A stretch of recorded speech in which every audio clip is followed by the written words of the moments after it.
0.4 counting techniques. Okay, first we're going to start off with the fundamental counting principle. So when you do the fundamental counting principle is basically when you're given choices. Okay, so you're going to use this when you're given different choices. Okay, and what happens when you're given those choices, you just multiply them together. You multiply the numbers, or you multiply your choices together. So let's look at the first one. There are 2 gear choices, 7 colors. So there's gear, 2 gear choices, 7 color choices, and 4 different frames. Apply the fundamental counting principle. So like I said, you just multiply these together. So there's 2 gear, 7 color, and 4 frames, and that gets you of 56 total choices. Okay, next let's look at something a little bit maybe more practical. Each question on a 5-question multiple choice quiz has answer choices labeled A, B, C, and D. How many different ways can the students answer 5 questions?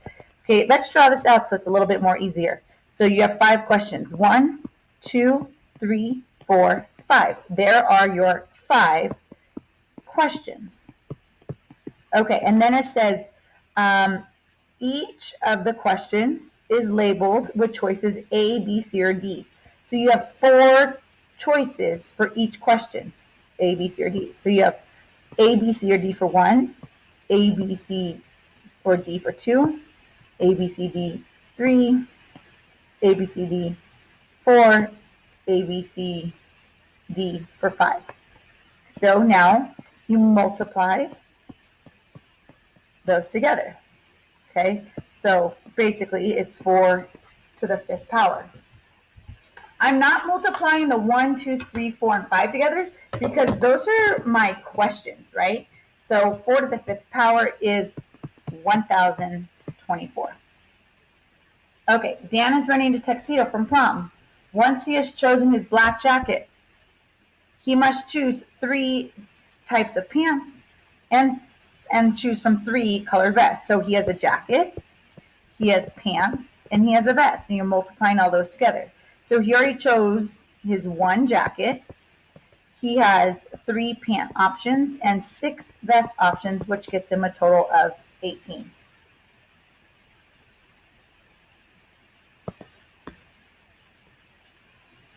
All right, factorial. Factorial is fun. Factorial looks like an exclamation point. Okay, you can see right here 4 factorial. And basically what 4 factorial is, it conducts all counting numbers beginning with n, the number, and counting backwards to 1. And you multiply them together. So to do 4 factorial, it's 4, 3, 2, 1. And 4, 3, 2, 1 gets you 24. For 6, 6, 5, 4, 3, 2, 1. Okay, and again, that takes you all the way down to 1. Now, you can find this on your calculator. If you hit on your calculator, hit the number 6, then hit math, go over to PRB, probability. And when you go there, it's the 4th one down. It's the exclamation point. So if you do 6 factorial, your answer is 720. Now you might think I could multiply that quicker than going to my calculator. I agree. Okay. But when you get the higher numbers like 12 or 13 or 20, you don't want to do that. Okay. So let's next move to permutations. Here it is. All right. Permutation and combination. Permutation is an order arrangement of items that occurs when no item is used more than once. For example, batting order, you cannot bat more than once in the order of 1 to 9. The order of arrangement makes a difference, right? Order matters. That's what you have to remember here. Order matters for permutation. So anytime you're running in a race, right? 1, 2, 3, 4, you want to be in first, second, or third. Okay. Now there's an equation for permutation. NPR is equal to n factorial over n minus r factorial. But again, if on your calculator, when you went to math and you went over to probability, go down to NPR, that's your permutation. Now, we do have to set it up a little bit different, so we'll pay attention to that, okay? I'm going to show you how to do one by hand, and then I'll show you how to do it in your calculator. So, how many different ways can two students be assigned to 5 tutors if only one student is assigned to each tutor? So this part right here is what makes it a permutation. It's being very specific, okay? So how many tutors are there? There are 5 tutors. How many students? There are 2 students. Okay, so this is 5. Oops, not on.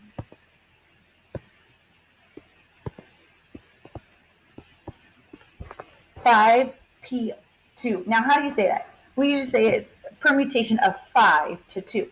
So if I want to plug it into my equation and do it by hand, you totally could, because these numbers are smaller. 5 factorial, again, I'm plugging it up here to my formula. 5 factorial over 5 minus 2 factorial. So 5 factorial over 3 factorial. So what's 5 factorial? 5, 4, 3, 2, 1. Over 3 factorial, 3, 2, 1. And look how cool this is. These cancel out. So there's 20. 5 times 4 is 20. There's 20 different ways of doing this, of having this permutation. Now here's what's interesting. Permutation, order matters, right? So here we go. Let's look at combination. So combination, the order does not matter. Okay, so a combination, the order does not matter. Items are selected from the same group. No item is used more than once. The order of the item makes no difference. So here's what's interesting, food for thought. You have your combination lock, right? And this is my lock on your locker, right? And if you ask your friend, what's your combination? Well, technically, that's not correct in math, right? Because in a combination, the order does not matter. But if you give your friend the combination to your lock, if they put it in the wrong order, they wouldn't be able to open your lock. So interesting, and I like to always share that, even when in class. So let's look at a combination. Combination of NCR is equal to n factorial over n minus r factorial, r factorial. Okay, so again, remember, order does not matter here. And again, this is on our calculator too. Let's look at a first example. How many ways are there to choose 5 cards from a deck of 52 cards? Okay, so we have a total of 52 cards, and we're choosing 5 cards from there. Now, order does not matter. They're not being specific. They're not saying it has to be a heart or red or black. They're just saying 52 cards and 5 cards in total. So this is a combination of 52 to 5, right? Now, obviously, we're not going to sit here and do that. So what I need to do on your calculator, you have to put in 52 first. So type in 52, then go to math, then go over to probability, and down to NCR, and hit enter. Okay. And then plug in 5 and hit enter again. Your answer should be 159896, I believe.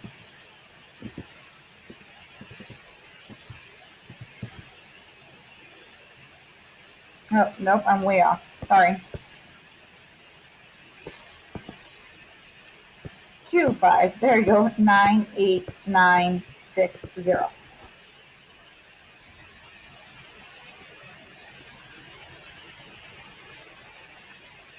So again, order does not matter. Now, just so we can get used to doing the probability, let's go ahead and do number 10. So again, you're going to hit 9 in your calculator. So actually, I'm going to come back up here and fix some of these steps. I'll do it in a different color. Up here in green, you're going to hit 9. Then you're going to go to math. Then you're going to go to probability. Then you're going to go NPR.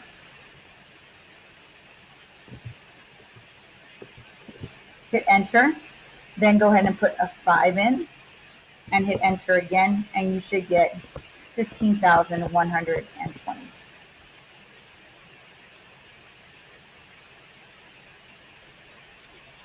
All right. Since it's a lot outside, let's talk about some Baskin-Robbins flavors. My favorite is peanut butter chocolate, but I don't know about you guys, but here we go. If you choose a bowl with 3 flavors, how many types of bowl choices are possible? So we have 2 different situations here. Okay, and then the second one says, if you choose a cone with 3 flavors, how many different types of cone choices are possible? So you have to determine which one is permutation and which one is combination. Remember, order matters. So let's look at a bowl of ice cream, right? And then let's look at our cone.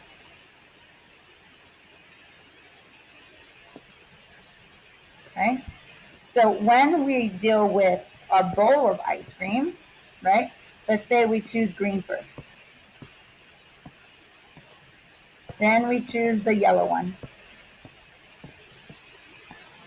Then we choose the red one. Okay, which one of these order matters, right? Well, in a bowl, it doesn't matter what order you choose. They're all going to be in the bowl. So A with the bowl is your combination. 31 choices of flavor, or 31 flavors and 3 choices. Now, a cone would matter, right? If you wanted to eat the green ice cream first, you would choose that one last, if that makes sense, right? So the order does matter on this one. Okay, let's look at this next example. 50 people purchase raffle tickets. 3 winning tickets are selected by random. If each prize is $500, in how many ways can the prizes be awarded? Okay, so that means each prize is $500. It doesn't matter if you're first, second, or third. Each prize is $500. Now let's read the second one, because remember, we have to choose one. One's combination, one's permutation. Example 3. 50 people purchase a raffle ticket. 3 winning tickets are selected at random. The first prize is $1,000. The second prize is $500. The third prize is $250. Right there, that should tell you that this one is permutation. Right? Depending on which prize you get, depends on how much money. Okay? So this is 50 people, permutation, and there's 3 prizes. Example, the up above one where each prize is $50. This is 50 people, combination, 3 prizes are awarded.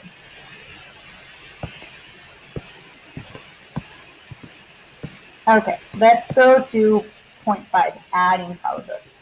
This one's a little bit more consuming, but we can figure this out. So when we're talking about probability, okay, one thing that we have to remember about probability is you can never have a negative probability. So that's right here. It says E will not occur. You can never even have a 0 probability. The probability of E is equal to 0. Okay, so the probability, or the ratio, it says right here, has to be between 0 and 1, right? Well, why 1? When we're talking about probabilities, we're talking about percent, and you can't ever go over 100%. When someone says I'm doing 110% of my time, that's not true, right? You can't go over 100%. Okay, so first we have theoretical probability. So theoretical probability, I want you to think of theoretical probability and experimental probability as 2 different situations, right? So each outcome, theoretical and experimental probability. Each outcome is assumed to be equally likely in theoretical probability. Okay, that's theoretical. Now, experimental probability is the number of trials will determine what happens. All right, so let's look at this. Now, when solving this, it's the number of outcomes, favorable outcomes, over the number possible. Okay, so the graph to the right shows several trials of an experimental probability in which a single dice is rolled. Remember, a dice has sides of 1, 2, 3, 4, 5, and 6.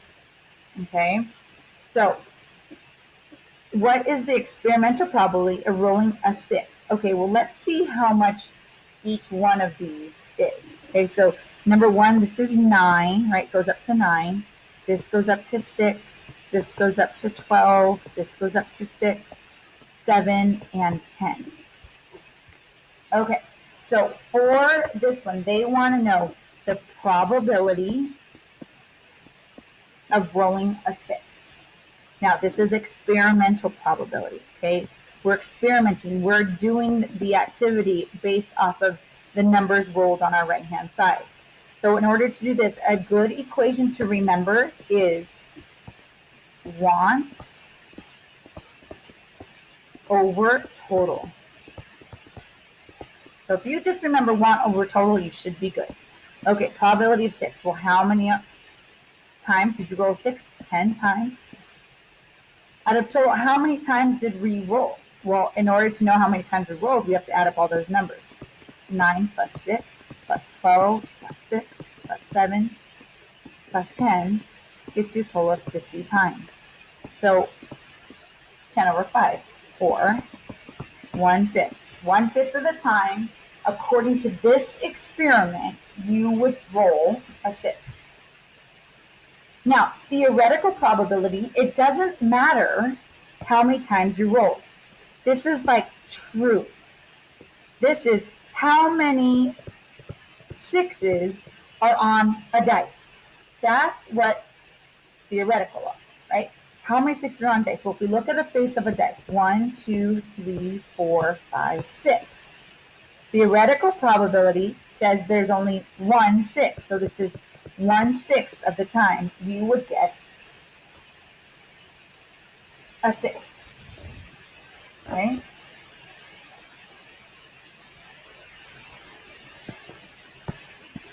All right. Mutually exclusive and not mutually exclusive. Okay. Mutually exclusive, nothing is the same. Nothing is the same. Now, mutually exclusive, they have something the same.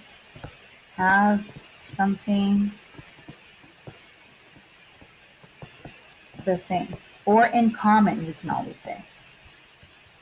So if you don't know what a deck of cards looks like, and I know that's a funny thing, but a lot of us don't.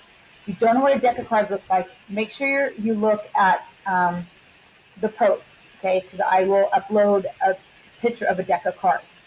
All right, so mutually exclusive is when you pull a king or a queen from a deck of cards. There's nothing the same.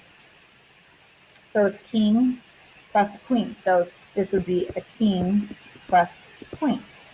Okay. Now, not mutually exclusive, where something's the same. This one is you would pull a black king from the deck. Well, what's the same? You have kings. Oh, I'm sorry, you have kings and you have a spade. It's not black, it's a spade. Sorry. There you go. A spade of kings, right? Well, you have a king, you have 4 kings, and then you have 13 spades, but you have a spade, that's a king. Okay, so this one will always work. So this one would be, you take however many spades there are, plus however many kings there are, minus how many spades are kings. And I know it's kind of confusing, but we're going to work through it right now. All right, here we go. Let's look at the first one. Kesha has a stack of 8 baseball cards, 5 basketball, and 6 hockey. If she selects a card at random from the stack, what's the probability that it's a baseball or a hockey card? So here's what I need every single time. You have to write me a mathematical sentence. What do I want the mathematical sentence to look like? I want it to reiterate this, the question. So you're pulling the probability it's baseball plus the probability it's hockey. Okay, now minus the probability that it's a baseball and a hockey card. Well, we're going to see what that means in a little bit. Okay, we're going to do this equation every single time because it always works. Okay, on the side, let's figure out how many total cards we have. Oops, total. There we go. Okay, so we have 8 plus 5 plus 6. So we have a total of 19 cards. So here we go. The probability of baseball, we have 8 baseball cards. Okay, so that's 8 over 19. Plus the probability of hockey cards. Well, that's 6 over 19. Minus how many cards are baseball and hockey? 0 over 19, which that just ends up being 0.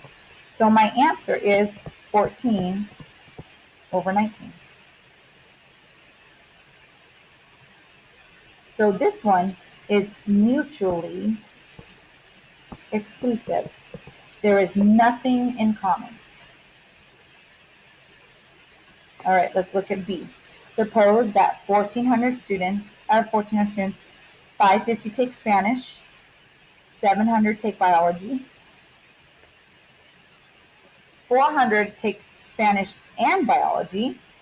What's the probability that a student selected at random takes Spanish or biology? Okay, so the probability, here's your sentence that you have to write. The probability they take Spanish plus the probability they take biology minus the probability they take Spanish and biology.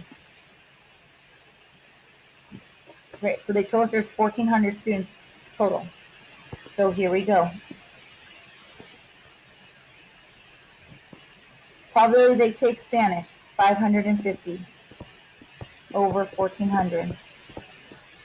Plus probability they take biology, 700 over 1,400. Minus, can they take both Spanish and biology? The answer is yes, they can. There's 400 of them that take both Spanish and biology. So minus 400 over 1,400. Now, why are we subtracting that? Because you cannot, in probability, you cannot double count something. So we cannot double count these 400 students in this probability, okay? So the answer here is 850 over 1,400. Now, that might not make sense to you. So if you divide those two, 850 divided by 1,400, you get 0.607. So this might make a little bit more sense, right? If we want to put this into percent, right, we move the decimal over. So this is really 61, or we could round 62% of the students will take both Spanish and biology. Again, we're subtracting them because you cannot double count for something that's in common. That's the same. So this one is not mutually exclusive.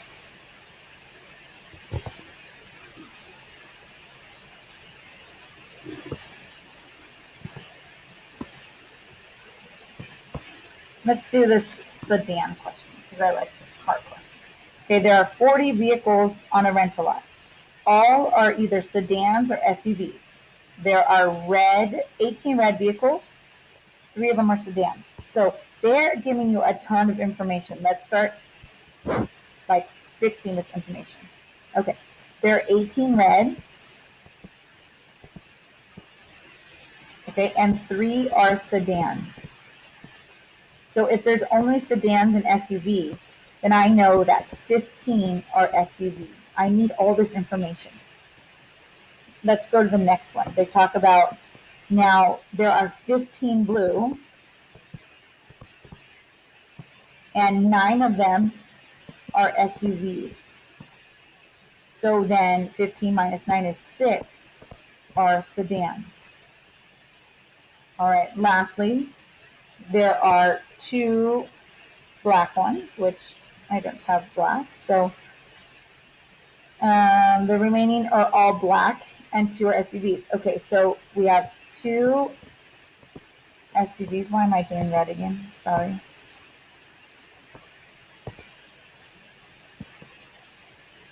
Okay, so right now we have 18 plus 15, right? If I try to figure out how many cars. We have 33 total right here in 18 plus 15. And we have 40 total. So, right, 18 plus 15 is 33. And we have 40 total. So how many left over do we have? 7 right now. I'm going to use green. Okay, so we have black. All the rest are black and 2 are SUVs. So 2 are SUVs. I know I have 7 black cars because I did the math up above, which means 5 are sedans. Okay, why do I need to know this? Because A, B, and C, you need to know all the information. So you might as well just figure it out in the beginning. So they already wrote the part of the sentence for you. Let's look here. A says the probability that it's blue, okay, plus, oh, you know what? Okay, the probability that it's blue plus the probability that it's black minus the probability that it's blue and black. Okay, which that can't happen. But we'll see. I mean, unless you have a blue black car, that would be cool. Okay, so now what we have to do is we have to set that up. All right, so the probability of blue cars. So they're just talking about blue cars in general. They're not talking about whether it's a sedan or it's an SUV. So let's keep going on this. The probability it's a blue is 15. Plus the probability it's black is 7. Okay, and it's over the total. So over 40 over 40. Okay, minus how many are blue and black? 0. So this right here is 22 over 40. That's our answer. Let's go to the next example. The probability, I'm going to do it down here. The probability it's red plus the probability it's an SUV minus the probability it's red and it's an SUV. Okay, how many red cars do you have? 18. 18 over 40. See how doing this math earlier was nice. How many SUVs are there? Well, we have to count. 15 plus 9 is 24 plus 2 is 26. So 26 over 40. Again, how did I get SUVs? I added up all of my SUVs down here that I just circled. Minus, we can't double count, how many are red SUVs? Well, there's 15. 15 over 40. Okay, which that gets you 29 over 30.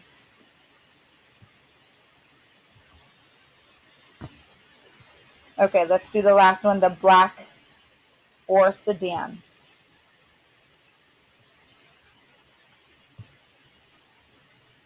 Okay, so I'm going to do it here. The probability it's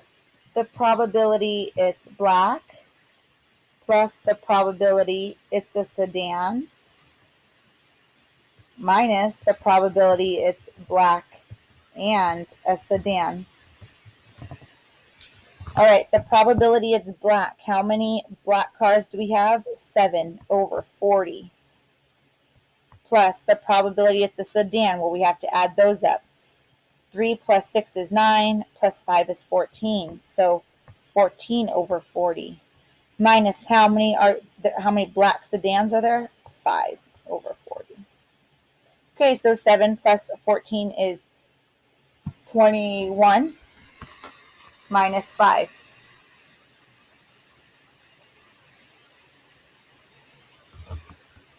Which is 16 over 40.